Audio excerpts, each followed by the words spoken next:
ಈ ಕೊಡೋದ್ರ ಜೊತೆಗೆ ನಾನು ಕೇಳ್ಪಟ್ಟೆ ಅದಕ್ಕೆ ಪ್ರೊಕ್ಯೂರ್ ಮಾಡುವಂತಹ ರಾಗಿಯ ವಿಚಾರ. ಯಾಕಂದ್ರೆ ನಮ್ಮ ರೈತರು ಬೆಳೆಯುವಂತಹ ರಾಗಿಯನ್ನ ಪ್ರೊಕ್ಯೂರ್ ಮಾಡುವಂತಹ ವಿಚಾರಗಳಲ್ಲಿ ಕೂಡ ಅದಕ್ಕೂ ಒಂದು ದೊಡ್ಡ ಮಾರುಕಟ್ಟೆಯನ್ನು ಸೃಷ್ಟಿ ಮಾಡುತ್ತೆ ಇದು.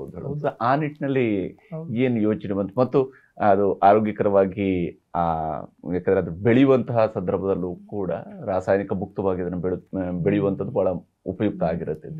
ಈ ನಿಟ್ಟಿನಲ್ಲಿ ಹೇಗೆ ಯೋಚನೆ ಬಂತು, ರೈತರನ್ನ ಇನ್ವಾಲ್ವ್ ಹೆಂಗೆ ಮಾಡ್ಕೊಂಡ್ರಿ? ಅದೊಂದು ವಿಶೇಷವಾದಂಥ ಒಂದು ಘಟನೆ. ಮೊದಲು ನಾವು ಬ್ರೇಕ್ಫಾಸ್ಟ್ ಕೊಡ್ತಾ ಇದ್ವಿ. ಬ್ರೇಕ್ಫಾಸ್ಟ್ ಅಂದರೆ ಒಂದು ಉಪ್ಪಿಟ್ಟು ಅಥವಾ ಯಾವುದೋ ಒಂದು ದೋಸೆ ಹೀಗೆ ಕೊಡಲಿಕ್ಕೆ ನಾವು ಪ್ರಯತ್ನ ಮಾಡಿದ್ವಿ. ಆದರೆ ತುಂಬ ತೊಂದರೆ ಆಗ್ತಾಯಿತ್ತು. ಅಷ್ಟು ಬೇಗ ಬೆಳಿಗ್ಗೆ 7 ಗಂಟೆಗೆ ಅವಾಗ ಇದೆಲ್ಲ ಕೊಡಬೇಕಂದ್ರೆ, ತಯಾರಿ ಮಾಡಬೇಕಂದ್ರೆ ಭಾಳ ಕಷ್ಟ. ಸ್ವಲ್ಪ ಸ್ಕೂಲ್ನಲ್ಲಿ ಮಾಡ್ಬೋದು, ಎಲ್ಲ ಸ್ಕೂಲ್ನಲ್ಲಿ ಮಾಡಬೇಕಂದ್ರೆ ತುಂಬ ಕಷ್ಟ ಆಗ್ತಾಯಿತ್ತು. ಅದಕ್ಕೆ ಒಂದು ಪರಿಹಾರ ಏನಂದರೆ ಇಂಥ ಒಂದು ಪೌಡರ್ ಥರ ಮಾಡಿ ಅದನ್ನು ನಾವು ಹಾಲಿನಲ್ಲಿ ಮಿಕ್ಸ್ ಮಾಡಿದರೆ ಅದು ಚೆನ್ನಾಗಾಗುತ್ತೆ ಅಂತ ನಮಗೆ ನ್ಯೂಟ್ರಿಷನ್ಸ್ ಅವರು ಹೇಳಿದರು.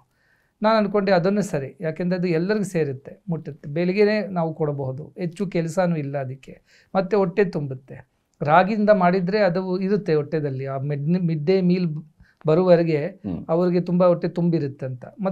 ಮತ್ತೆ ಅದು ಶ್ರೀ ಅನ್ನ, ನಮ್ಮ ದೇಶದ ಅದು ಭಾಳ ಎಲ್ಲರಿಗೂ ಒಂದು ಅದು ಶ್ರೀ ಅನ್ನ ಅಂದರೆ ಈ ರಾಗಿ ಎಲ್ಲರೂ ತಿಂತಾರೆ. ಕರ್ನಾಟಕದಲ್ಲಿ ಎಲ್ಲರೂ ತಿಂತಾರೆ, ಹಳ್ಳಿ ಮಕ್ಕಳು ಹೆಚ್ಚು ತಿಂತಾರೆ. ಸೊ ಅವ್ರಿಗೆ ತೊಂದರೆ ಆಗೋದಿಲ್ಲ, ಅವರು ಹಾಗೆ ಜೀರ್ಣ ಆಗುತ್ತೆ ಅವರಿಗೆ. ಅದರಲ್ಲಿ ಸ್ವಲ್ಪ ಫಾರ್ಟಿಫಿಕೇಶನ್ ಎಲ್ಲ ಸೈಂಟಿಫಿಕ್ ಆಗಿ ಮಾಡಿ ಒಂದು ಫ್ಯಾಕ್ಟ್ರಿ ಕಟ್ಟಿದ್ವಿ ನಾವು. ಅದಕ್ಕೆ ಎಲ್ಲಿಂದ ನಾವು ತರೋದು ಈ ರಾಗಿ? ಅದಕ್ಕೂ ಕನ್ಸಿಸ್ಟೆಂಟ್ ಸಪ್ಲೈ ಆಗಬೇಕು. ವರ್ಷ ಪರ್ಯಂತವಾಗಿ ನಾವು ಕೊಡಬೇಕು, ಪ್ರತಿ ಬೆಳೆಗೆ ಕೊಡಬೇಕಂದ್ರೆ ಅದಕ್ಕೆ ಡೈರೆಕ್ಟ್ ಸಪ್ಲೈ ಇರಬೇಕಲ್ವ. ಸೊ ಅದಕ್ಕೆ ನಾವು ಫಸ್ಟ್ ಗೌರ್ಮೆಂಟ್ ಹತ್ರ ಹೋಗಿದ್ದೀವಿ.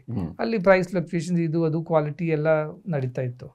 ನಾವು ಡೈರೆಕ್ಟಾಗಿ ಏನು ಮಾಡಿದ್ದೀವಿ ಅಂದರೆ, ಒಂದು ಈ ಸುಭೀಕ್ಷಾ ಅಂತ ಒಂದು ಕೋಆಪರೇಟಿವ್, ಫಾರ್ಮರ್ಸ್ ಕೋಆಪರೇಟಿವ್ ಅಂತ ತುಮಕೂರಿನಲ್ಲಿ ತಿಪ್ಟೂರ್ ಹತ್ರ ಇದೆ. ಸೊ ಅವರನ್ನು ನಾವು ಭೇಟಿಯಾಗಿ ಅವರ ಹತ್ರ ನಾವು ಡೈರೆಕ್ಟಾಗಿ ಫಾರ್ಮರ್ಸಿಂದ ತಗೊಳ್ಳಿಕ್ಕೆ ಶುರು ಮಾಡಿದ್ದೀವಿ. ರೈತರಿಗೆ ಎಷ್ಟು ಖುಷಿ ಅಂದರೆ, ಇದೆಲ್ಲ ನಮ್ಮ ಮಕ್ಕಳಿಗೆ ಸಿಗ್ತಾ ಇದೆ ಅಲ್ವಾ, ಸ್ಕೂಲ್ಸ್ನಲ್ಲಿ ಅವ್ರ ರೈತರ ಮಕ್ಕಳೇ ಓದ್ತಾ ಇದ್ದಾರೆ, ಅವರೊಟ್ಟಿಗೆ ಸೇರ್ತಾ ಇದ್ದಾರೆ. ಅವ್ರಿಗೂ ತುಂಬ ಖುಷಿ ಆಯಿತು. ಅವರು ತುಂಬ ಶ್ರದ್ಧೆಯಿಂದ ಉತ್ಸಾಹದಿಂದ ಬೆಳಲಿಕ್ಕೆ ಪ್ರಾರಂಭ ಮಾಡಿದರು ನಮಗೋಸ್ಕರ. ಈಗ 3000 ರೈತರು ಇವತ್ತು ರಾಗಿ ಬೆಳೀತಾ ಇದ್ದಾರೆ ನಮ್ಮ ಸಂಸ್ಥೆಗೋಸ್ಕರ. ಹಾಗೆ ಆಡ್ತಾ ನಾವು ಹೇಳಿದ್ದೆ, ಹೆಚ್ಚು ರಾಸಾಯನಿಕ ಪದ್ಧತಿಯಾಗಿ ನಾವು ಮಾಡಿದರೆ ಅದು ಒಂದು ವಿಷ. ಮಕ್ಕಳಿಗೆ ನಾವು ವಿಷ ಆಗಬಾರ್ದಲ್ಲ, ಅದು ನಿಮ್ಮ ಮಕ್ಕಳೇ, ಈ ಶಾಲೆಯಲ್ಲಿ ನಿಮ್ಮಂಥವರು ರೈತರ ಮಕ್ಕಳೇ ಓದ್ತಾ ಇದ್ದಾರೆ, ನಿಮ್ಮ ಮಕ್ಕಳಿಗೆ ತೊಂದರೆ ಆಗಬಾರ್ದಲ್ಲ ಅಂತ ಮಾತಾಡಿದಾಗ ಅವ್ರು ಹೇಳಿದರು, ಹೌದು ನಿಜ, ನಾವು ಮಕ್ಕಳೇ ಭಗವಂತರು, ಅವರಿಗೆ ನಾವು ವಿಷ ಹೇಗೆ ಹಾಕೋದು, ನಾವು ಅದನ್ನು ಪೂರ್ತಿಯಾಗಿ ನಾವು ಇವರು ಬದಲಾವಣೆ ಮಾಡಿ ಆ ಪದ್ಧತಿ, ಕೃಷಿ ಪದ್ಧತಿಯನ್ನು ನಮ್ಮ ಜೈವಿಕವಾದಂಥದ್ದು ಯಾವುದಿದೆ ಸಾವಯವ ಕೃಷಿಯಲ್ಲಿ ನಾವು ಮಾಡ್ತೀವಂತ ಅವರೇ ನಿರ್ಧರಿಸಿ ಅವರೇ ಬಂದಿದ್ದರು. ಅವರೇ ಹೇಳಿದ್ರು, ಭಗವಂತನಿಗೆ ನಾವು ಅರ್ಪಣೆ ಮಾಡ್ತಾ ಇದ್ವಿ, ಆದ್ದರಿಂದ ಅದನ್ನು ಚೆನ್ನಾಗಿ ಸರಿಯಾಗಿ ಮಾಡಬೇಕಂತ ಅವರೇ ಅವರ ಖುಷಿಯಿಂದ. ಅದಕ್ಕೆ ಈ ಸುಭೀಕ್ಷಾ ನಮ್ಮ ಕೋಆಪರೇಟಿವ್ ಅವರು ಹೇಳಿದರು, ಇಂಥ ವರ್ಷದಲ್ಲಿ ಎಷ್ಟೋ ಪ್ರಯತ್ನ ಮಾಡಿದ್ರು ಕೂಡ ಅವರು ದಲ್ಲಿ ಪರಿವರ್ತನೆ ಆಗಲಿಲ್ಲ. ಅವ್ರಿಗೆ ಗೌರ್ಮೆಂಟ್ ಅವರು ಇನ್ಸೆಂಟಿವ್ಸ್ ಕೊಡ್ತೇವೆ, ಇದು ಅದು ಹೇಳ್ತೇವೆ, ಅದು ಮಾಡ್ತೇವೆ ಹೇಳಿದಾಗ ಕೂಡ ಯಾರೂ ಅದು ಚೇಂಜ್ ಮಾಡಲಿಲ್ಲ. ಆದರೆ ಈ ಒಂದು ಕಾರ್ಯಕ್ರಮದಿಂದ ಅವ್ರ ಮಕ್ಕಳಿಗೆ ಸಿಗ್ತಾ ಇದೆ ಅಲ್ವಾ, ಅದನ್ನು ನೋಡಿ ಅವರದಲ್ಲಿ ಒಂದು ಪರಿವರ್ತನೆ ಆಗಿದೆ. ಇವತ್ತು ಬಹಳ ಜನ ರೈತರು ಫ್ರಮ್ ಇನಾರ್ಗ್ಯಾನಿಕ್ ಫಾರ್ಮಿಂಗ್, ರಾಸಾಯನಿಕ ಪದ್ಧತಿಯಿಂದ ಈ ಸಾವಯವ ಕೃಷಿಗೆ ಬಂದಿದ್ದಾರೆ. ಅವರು ಇಷ್ಟದಿಂದ ಮಾಡ್ತಾ ಇದ್ದಾರೆ, ಯಾರಿಗೆ ಫೋರ್ಸ್ ಯಾರು ಮಾಡಲಿಲ್ಲ. ಮತ್ತು ಅದು ತುಂಬ ಒಂದು ಒಳ್ಳೆಯ ಕಾರ್ಯಕ್ರಮ ಆಗಿದೆ. ಹಾಗೆ ನಾವು ರೈತರಿಂದ ಎಲ್ಲ ತಗೊಳ್ತೀವಿ, ಬೇರೆ ಬೇರೆ ವಸ್ತುಗಳ ಕೂಡ ನಾವು ನಮ್ಮ ಸಂಸ್ಥೆಗೋಸ್ಕರ ಕೂಡ ತಗೊಳ್ತೀವಿ. ನಮ್ಮದು 30 ಸ್ಕೂಲ್ಸ್ ಇದ್ದಾವೆ, 3000 ಮಕ್ಕಳು ಓದ್ತಾ ಇದ್ದಾರೆ. ಅವ್ರಿಗೆ ಕೂಡ ರೈತರಿಂದ ಡೈರೆಕ್ಟಾಗಿ ನಾವು ತಗೊಳ್ತೀವಿ. ಒಳ್ಳೆ ಪ್ರೈಸ್ ಕೂಡ ಕೊಡ್ತೀವಿ. ಗೌರ್ಮೆಂಟ್ MSPಗಿಂತ ಸ್ವಲ್ಪ ಜಾಸ್ತಿನೇ ಕೊಡ್ತಾ ಇದ್ವಿ. ಯಾಕೆಂದರೆ ಅದಕ್ಕೆ ಕೂಡ ಅವರು ಹೇಳಿದರು, MSP ಮಿನಿಮಮ್ ಸಪೋರ್ಟ್ ಪ್ರೈಸ್ ಯಾವುದು ಗೌರ್ಮೆಂಟ್ ಕೊಡ್ತಾರೆ, ಅದರಲ್ಲಿ ನಮ್ಮ ಒಂದು ಬುದ್ಧಿಶಕ್ತಿ ಬಗ್ಗೆ ಅವರು ಯಾವುದೋ ಒಂದು ಯೋಚನೆ ಮಾಡಲಿಲ್ಲ, ಬರೀ ಕಾಯ ಕಷ್ಟದ ಮಾತ್ರ ಅದು ಕೊಡ್ತಾ ಇದ್ದಾರೆ ಅವರಿಗೆ. ಆದರೆ ನಾವು ಕೂಡ ಬುದ್ಧಿಜೀವಿಗಳು, ನಮಗೂ ಗೊತ್ತು ಹೇಗಿದೆ ಬೆಳೆಸೋದು. ವಿ ಆರ್ ಆಲ್ಸೋ ಎಜುಕೇಟೆಡ್, ಅದು ಸ್ಕಿಲ್ ನಮ್ಮದು, ಅದು ನಮ್ಮದೊಂದು ಸ್ಕಿಲ್ಸ್. ಅದಕ್ಕೆ ನಮಗೆ ಏನು ಅವರು ಕೊಡ್ತಾ ಇಲ್ಲ, ಅದಕ್ಕೆ ತಾವು ಯಾವುದೊಂದು ಕೊಡಿ ಅಂತ ಅವ್ರು ನಮಗೆ ಕೇಳಿದರು. MSP ಅಲ್ಲ, MLP ಕೊಡುವಂತ, ಮಿನಿಮಮ್ ಲೈವ್ಲಿಹುಡ್ ಪ್ರೈಸ್ ಅಂತ ಕೊಡಬೇಕು. ಮಿನಿಮಮ್ ಲೈವ್ಲಿಹುಡ್ ಅಂದರೆ ಏನಂದರೆ, ನಂದು ಒಂದು ಕಾಯ ಕಷ್ಟ ಮಾತ್ರ ಅಲ್ಲ, ಬರೀ ಉತ್ಪಾದನೆಗೆ ನಾವು ಏನು ಹಾಕ್ತಾ ಇದ್ವಿ ಅದರೊಂದು ಖರ್ಚು ಮಾತ್ರ ಅಲ್ಲ, ಅದರ ಜೊತೆಗೆ ನನ್ನ ಬುದ್ಧಿ ಕೂಡ ನಾವು ಉಪಯೋಗಿಸ್ತಾ ಇದ್ವಲ್ಲ, ಅದಕ್ಕೆ ಕೂಡ ತಾವು ಯಾವುದೋ ಒಂದು ಸ್ವಲ್ಪ ಬೆಲೆ ಕೊಡಬೇಕು. ಅದಕ್ಕೆ ನಾವು ಅದಕ್ಕೆ ಸ್ವಲ್ಪ ಜಾಸ್ತಿ ಮಾಡಿ MSPಗಿಂತ ಹೆಚ್ಚು ಅವ್ರಿಗೆ ಕೊಡ್ತಾ ಇದ್ವಿ. ಅವರು ಖುಷಿಯಾಗಿ ಬೆಳೀತಾ ಇದ್ದಾರೆ. ಸೊ ತುಂಬ ಸಕ್ರಮವಾಗಿ ಇದು ಕಾರ್ಯಕ್ರಮ ನಡೀತಾ ಇದೆ. ಗ್ಯಾರಂಟಿಡ್ ಮಾರ್ಕೆಟ್ ಅವ್ರಿಗೆ ಸಿಗ್ತಾ ಇದೆ. ಅಷ್ಟು ಮಾತ್ರ ಅಲ್ಲದೆ ಅವ್ರು ಬಂದು ಹೇಳ್ತಾರೆ ಅವ್ರಿಗೆ ಬಹಳ ಪವಾಡಿಗಳು ನಡೀತಾ ಇತ್ತು ಅಂತ.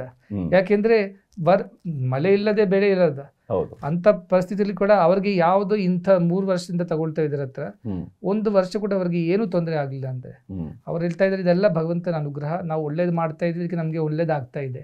ಮತ್ತೆ ಈ ವರ್ಷ ಎಲ್ಲರೂ ಕೂಡ ನಮ್ಮ ಈ ಹಾಸ್ಪಿಟಲ್ಗೆ ನೀವು ಇಂಥ ಒಂದು ಸಮ್ಮಾನ ಕೊಟ್ಟಿದ್ದೀವಲ್ಲ, ಆ ಹಾಸ್ಪಿಟಲ್ ಮೂಲಕ ಅವ್ರಿಗೆ ಹೆಲ್ತ್ ಕಾರ್ಡ್ಸ್ ಕೂಡ ನಾವು ಇಶ್ಯೂ ಮಾಡಿದ್ದೇವೆ. ಅದು ಅವ್ರಿಗೆ ಯಾವುದೊಂದು ಹೆಲ್ತ್ ಬಗ್ಗೆ ಯಾವ್ದು ಆರೋಗ್ಯದ ತೊಂದರೆ ಬಂದ್ರೆ ಈ ಹಾಸ್ಪಿಟಲ್ ಕಾರ್ಡ್ನಲ್ಲಿ ಅವ್ರ ರಿಜಿಸ್ಟ್ರೇಷನ್ ಎಲ್ಲ ಮಾಡಿಟ್ಟಿದ್ದೀವಿ. ಒಂದು ಫೋನ್ ಮಾಡಿ ಬರ್ಬೋದು ಅವರು, ಅವ್ರಿಗೆ ಎಲ್ಲ ಉಚಿತವಾಗಿ ನಾವು ಕೊಡ್ಲಿಕ್ಕೆ ಇಲ್ಲಿ ಎಲ್ಲ ವ್ಯವಸ್ಥೆ ಮಾಡಿದ್ದೇವೆ. ಸೊ ಅದು ಕೂಡ ತುಂಬಾ ಒಂದು ಅವರಲ್ಲಿ ಒಂದು ಒಳ್ಳೆಯ ಉತ್ಸಾಹ ಪರಿವರ್ತನೆ. ಆದ್ರಿಂದ ಸೊ ಹಸಿದವನಿಗೆ ನೀವು ನಿಮ್ಮ ಆಧ್ಯಾತ್ಮವು ಬೇಡ ಅಥವಾ ನೀವು ಅವ್ರಿಗೆ ಉಪದೇಶ ಕೊಡ್ತಾ ಕೂರ್ಬೇಡ ಅಂತ ಹೇಳುವಂತ ಒಂದು ಮಾತು ಇದೆ. ನೀವು ಈಗ ಆಹಾರವನ್ನು ಕೊಡುವಂಥದ್ದಕ್ಕೆ ಅಂದ್ರೆ ನ್ಯೂಟ್ರಿಷನ್ ಫುಡ್ ಅನ್ನು ಕೊಡೋದು ಮೂಲಕ ಮಕ್ಕಳಲ್ಲಿ ಏನು ಬದಲಾವಣೆಯ ನಿರೀಕ್ಷೆ ಮಾಡ್ತಾರೆ, ಮತ್ತೆ ಇದು ಯಾವ ಉದ್ದೇಶಕ್ಕಾಗಿ ಅಂದರೆ ಈಗ ಕೊಡುವಂಥದ್ದು ಒಂದು ಭಾಗ, ಕೊಡುವಂತಹ ಶಕ್ತಿ ಇದೆ, ಅದಕ್ಕಾಗಿ ಬೇರೆ ಬೇರೆ ರೀತಿಯಂತಹ ಕೊಡುಗೆಗಳನ್ನು ಕೊಡ್ಬೋದು. ಆದರೆ ನೀವು ನ್ಯೂಟ್ರಿಷನ್ ಫುಡ್ಡನ್ನು ಆಯ್ಕೆ ಮಾಡಿ ಅದನ್ನೇ ಕೊಡಬೇಕು. ಯಾವ ಉದ್ದೇಶಕ್ಕಾಗಿ ಅಂದರೆ ಮಕ್ಕಳ ಏನನ್ನು ನಿರೀಕ್ಷೆ ಮಾಡ್ತಾ ಇದ್ರಿ ಕರ್ನಾಟಕದ ಮಕ್ಕಳಲ್ಲಿ ಮತ್ತು ಈ ದೇಶದ ಮಕ್ಕಳಲ್ಲಿ, ಈ ಪ್ರಪಂಚದ ಮಕ್ಕಳಲ್ಲಿ ಏನನ್ನು ನೀವು ನಿರೀಕ್ಷೆ ಮಾಡ್ತಾ ಇದ್ರಿ? ಮಕ್ಕಳಂದರೆ ನಾನು ಯಾವಾಗಲೂ ಹೇಳ್ತೀನಿ, ಆದರೆ ನಮ್ಮ ಭವಿಷ್ಯ ಅಲ್ಲ. ಭವಿಷ್ಯ ಸುದೃಢವಾಗಿರಬೇಕಂದ್ರೆ ಇವತ್ತು ಮಕ್ಕಳು ಸುದೃಢವಾಗಿ ಸ್ವಸ್ಥವಾಗಿರಬೇಕು. ಅದಕ್ಕೆ ಅವರಿಗೆ ಫಸ್ಟ್ ನ್ಯೂಟ್ರಿಷನ್ನೇ ಬೇಕು, ಪೋಷಣ ಬೇಕು. ಈ ಕುಪೋಷಣದಿಂದ ತುಂಬ ಜನ ಮಕ್ಕಳು ಕಷ್ಟಪಡ್ತಾ ಇದ್ದಾರೆ ನಮ್ಮ ಭಾರತ ದೇಶದಲ್ಲಿ, ಎಲ್ಲ ಕಡೆ. ಈ ಕರ್ನಾಟಕದಲ್ಲಿ ಕೂಡ ಸ್ವಲ್ಪ ಈ ನಾರ್ತ್ ಕರ್ನಾಟಕ ಹತ್ರ ಇನ್ನೂ ಜಾಸ್ತಿ ಇದೆ ಅನೀಮಿಯಾ ಅಥವಾ ಮ್ಯಾಲ್ನ್ಯೂಟ್ರಿಷನಿಂದ ಸ್ಟಂಟಿಂಗ್, ವೇಸ್ಟಿಂಗ್ ಅಂತ ಇದೆ, ಕಡಿಮೆ ಹೈಟು, ಕಡಿಮೆ ವೇಟು, ಮತ್ತು ಐ ಪ್ರಾಬ್ಲಮ್ಸ್ ಬರ್ತಾ ಇದೆ, ಬೋನ್ಸ್ ಸರಿಯಾಗಿ ಅವ್ರದ್ದು ಗ್ರೋತ್ ಇಲ್ಲ ಅವರಿಗೆ. ಸಿ ಇದರಿಂದ ಅವರಿಗೆ ಓದಲಿಕ್ಕೆ ಕೂಡ ಕಷ್ಟ ಆಗ್ತಾಯಿತ್ತು, ತುಂಬ ಆಬ್ಸೆಂಟಿಸಮ್, ಸ್ಕೂಲ್ಗೆ ಬರ್ತಾ ಇಲ್ಲ ಅವರು. ಸೊ ಹೀಗೆ ನಾವು ಎಷ್ಟು ಕಷ್ಟಪಟ್ಟಿದ್ದಕ್ಕೆ ಅವರು ಸರಿಯಾದಂಥ ಒಂದು ನಾಗರಿಕರಾಗಿ ತಯಾರು ಮಾಡಬೇಕಂತ ಆಗ್ತಾ ಇರಲಿಲ್ಲ. ಸೊ ನಾವು ಈ ನ್ಯೂಟ್ರಿಷನ್ ಮೂಲಕ ಅದನ್ನು ಪರಿಹಾರ ನಾವು ಮಾಡಿದ್ದೇವೆ. ಇವತ್ತು ಮಕ್ಕಳು ಖುಷಿಯಾಗಿ ಬರ್ತಾರೆ ಶಾಲೆಗೆ, ಯಾಕೆಂದರೆ ಬೆಳಗ್ಗೆ ಬಂದ ತಕ್ಷಣವೇ ಅವ್ರಿಗೆ ಇಂಥ ಒಂದು ಬಿಸಿ ಬಿಸಿ ರಾಗಿ ಮಾಲ್ಟ್ ಸಿಕ್ಕುತ್ತೆ, ಅದರಲ್ಲಿ ನಾವು ಈ ಬೆಲೆ ಕೂಡ ಹಾಕಿದ್ದೀವಿ, ಅದರಲ್ಲಿ ಸ್ವಲ್ಪ ಸಿಹಿಯಾಗಿರುತ್ತೆ, ಅವ್ರಿಗೆ ಇಷ್ಟ.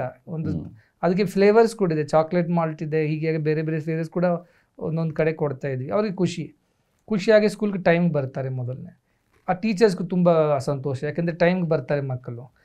ಬಂದ ಮೇಲೆ ಪ್ರಾರ್ಥನೆ ಮಾಡ್ತಾರೆ, ಯಾವುದೊಂದು ಪ್ರಾರ್ಥನೆ ಮಾಡಿ ಇದಕ್ಕೆ ಕುಡಿತಾರೆ. ಅದಾದಮೇಲೆ ಸ್ಕೂಲ್ನಲ್ಲಿ ಅವರು ಇರ್ತಾರೆ, ಮಿಡ್ ಡೇ ಮೀಲ್ ತಗೊಳ್ತಾರೆ, ಹಾಯಾಗಿ ಸ್ಫೂರ್ತಿಯಾಗಿರ್ತಾರೆ ಅಂತ ಟೀಚರ್ಸ್ ನಮ್ಗೆ ಹೇಳಿದರು. ಈ ಆಬ್ಸೆಂಟಿಸಮ್ ಕೂಡ ತುಂಬ ಕಡಿಮೆ ಆಗಿದೆ, ಯಾಕೆಂದರೆ ಅವರು ಅಷ್ಟು ಅವ್ರಿಗೆ ಆರೋಗ್ಯ ಸಮಸ್ಯೆ ಇವತ್ತಿಲ್ಲ. ಇದರದ ಪ್ರಭಾವ ಮುಖ್ಯವಾಗಿ ಹೆಣ್ಣು ಮಕ್ಕಳ ಮೇಲೆ ತುಂಬ ಜೋರಾಗಿ ಬೀಳ್ತಾ ಇದೆ. ಯಾಕೆಂದರೆ ಅವ್ರನ್ನಲ್ಲಿ ಅನೀಮಿಯಾ ಜಾಸ್ತಿ, ಅವ್ರಿಗೊಂದು ವಯಸ್ಸಾದ್ಮೇಲೆ ನಿಮ್ಗೆ ಗೊತ್ತು, ತುಂಬ ರಕ್ತಸ್ರಾವದಿಂದ ಅವರಿಗೆ ತುಂಬ ಲಾಸ್ ಆಗ್ತಾ ಇರುತ್ತೆ, ಐರನ್ ಕಡಿಮೆ ಆಗುತ್ತೆ. ಮತ್ತು ಅವರು ಬೆಳೆದ ಮೇಲೆ ಅವರೇ ತಾಯಿಯವರಾಗ್ತಾರಲ್ಲ, ಅಂಥವ್ರು ತಾಯಿಯರಾಗಿದ್ದರೆ ಅವ್ರ ಮಕ್ಕಳು ಕೂಡ ತುಂಬ ವೀಕ್ ಆಗಿ ಹುಡ್ತಾರೆ. ಸೊ ಇದರ ಪ್ರಭಾವ ಅಂಥ ಹೆಣ್ಣು ಮಕ್ಕಳ ಮೇಲೆ ತುಂಬ ಚೆನ್ನಾಗಿ ಬೀಳ್ತಾ ಇದೆ. ಸೊ ಅದರಿಂದ ಒಂದೇ ರಾಮಬಾಣ ಥರ ಇದೆ, ಒಂದೇ ಬಾಣ, ಆದರೆ ಎಷ್ಟೆಲ್ಲ ನಡೀತಾ ಇದ್ದರಿಂದ ಶಿಕ್ಷಣ ಇವತ್ತು ಸಕ್ರಮವಾಗಿ ನಡೀತಾ ಇದೆ. ಸ್ಕೂಲ್ನಲ್ಲಿ ಟೀಚರ್ಸ್ ಖುಷಿಯಾಗಿದ್ದಾರೆ, ಮಕ್ಕಳು ಬರ್ತಾ ಇದ್ದಾರೆ, ಓದ್ತಾ ಇದ್ದಾರೆ. ಎರಡು ಕಡೆ ಹೆಲ್ತ್ ರಿಲೇಟೆಡ್ ಪ್ರಾಬ್ಲಮ್ಸ್ ಏನು ಮಕ್ಕಳಿನಲ್ಲಿದೆ ಅದು ಕೂಡ ಕಡಿಮೆ ಆಗ್ತಾ ಹೋಗಿದೆ. ಹೆಣ್ಣು ಮಕ್ಕಳಿನಲ್ಲಿ ಹೆಚ್ಚುವಾಗಿ ಅದು ಪ್ರಭಾವ ಇದೆ. ಇಷ್ಟು ವರ್ಷದಲ್ಲಿ ನಾವು ಎಷ್ಟು ಮಾಡಿದರೆ ಕೂಡ ಇದು ಆಗಲಿಲ್ಲ.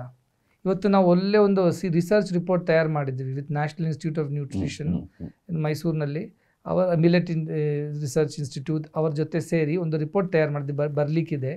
ಇದರ ಪ್ರಭಾವ ಏನು ಸೈಂಟಿಫಿಕ್ ರೂಪದಲ್ಲಿ, what is the height weight ratio, ಅವರ ಐಸೈಟ್ ಹೇಗಿದೆ, ಇವತ್ತು ಬ್ಲಡ್ನಲ್ಲಿ ಹಿಮೋಗ್ಲೋಬಿನ್ ಹೇಗಿದೆ, ಅನಿಮಿಯಾ ಪ್ರಾಬ್ಲಮ್ ಹೇಗಿದೆ, ಅದರ ಬಗ್ಗೆ ಒಂದು ರಿಪೋರ್ಟ್ ಬರ್ತಾ ಇದೆ. ಅದು ಸೈಂಟಿಫಿಕ್ ಸ್ಟಡಿ ಮಾಡಿದ್ದೀವಿ, ಬಹಳ ಒಳ್ಳೆಯದು.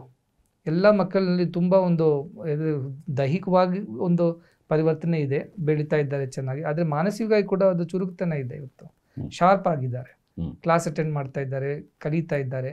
ಮತ್ತು ಟೀಚರ್ಸ್ ಕೂಡ ತುಂಬ ಖುಷಿಯಾಗಿದ್ದಾರೆ. ಬಹಳ ಟೀಚರ್ಸ್ ಇಲ್ಲಿಗೆ ಬರ್ತಾರೆ, ನಾವು ಆ್ಯನ್ಯುವಲ್ ಮೀಟಿಂಗ್ ಥರ ಮಾಡ್ತಾ ಇರ್ತೀವಿ, ಎಲ್ಲ ಕಡೆಯಿಂದ ಬರ್ತಾರೆ. ತುಂಬ ಅವ್ರು ಯಾವಾಗ ಬಂದರೂ ಕೂಡ ತುಂಬ ಧನ್ಯವಾದ ಹೇಳ್ತಾರೆ. ಯಾಕೆಂದರೆ ಎಷ್ಟು ವರ್ಷದಿಂದ ಅವ್ರು ಕಷ್ಟಪಡ್ತಾ ಇದ್ದಾರೆ, ಈ ಸಮಸ್ಯೆಯನ್ನು ಹೇಗೆ ಪರಿಹಾರ ಮಾಡೋದು ಅವ್ರಿಗೆ ಗೊತ್ತಾಗ್ತಾ ಇಲ್ಲ. ಇವತ್ತು ರಾಗಿ ಮಾಲ್ಟ್ ಮೂಲಕ ಅದು ಸರಿ ಆಗ್ತಾ ಇದೆ ಅಂತ ಖುಷಿಯಾಗಿ ಅವ್ರು ಹೇಳ್ತಾ ಇದ್ದಾರೆ. ಸೊ ನಮಗೂ ತುಂಬ ಸಂತೋಷ, ನಮ್ಮ ಮಕ್ಕಳೆಲ್ಲ ಚೆನ್ನಾಗಿ ತಿಂತಾರೆ, ಓದ್ತಾರೆ, ಬೆಳೀತಾರೆ. ಅದಕ್ಕಿಂತ ಹೆಚ್ಚು ಭಾಗ್ಯ ಏನು ನಮ್ಮ ದೇಶಕ್ಕೆ?